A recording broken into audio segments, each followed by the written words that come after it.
Hello friends, welcome to my channel. তো আজ নতুন একটি আইডিয়া নিয়ে চলে এসেছি অলরেডি। তো আজ আমরা এই আর্ট পেপারের প্রয়োজনের বেশি যে অংশটি আমরা বাতিল করে থাকি, তো সেই অংশটি দিয়ে আজ আমরা একটি নতুন ক্রিয়েটিং ভিডিও বানালাম। আপনারা অবশ্যই ভিডিওটি মন দিয়ে দেখুন এবং ভিডিওটি অবশ্যই লাইক করুন, শেয়ার করুন আর অবশ্যই সাবস্ক্রাইব করতে ভুলবেন না।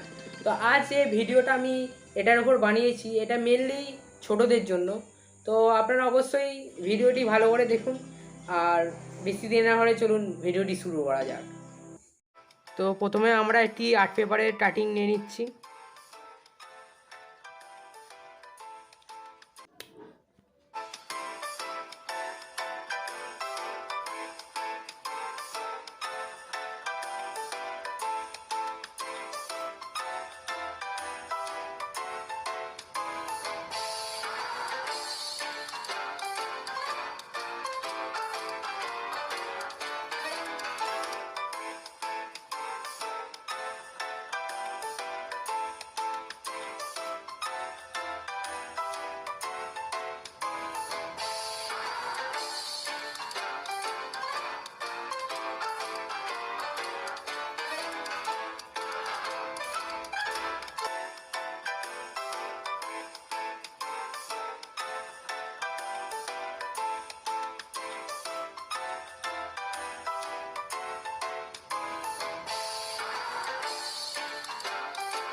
তো আমাদের এখানে তৈরি হয়ে গেছে অলরেডি পেপারের চেয়ার। তো আপনারা অবশ্যই বাড়িতে এরকম ট্রাই করবেন। তো আজ এখানেই আমি ভিডিওটি শেষ করছি। তার আগে আমি বলতে চাই অবশ্যই আপনারা ভিডিওটি লাইক করুন, শেয়ার করুন আর অবশ্যই সাবস্ক্রাইব করতে ভুলবেন না।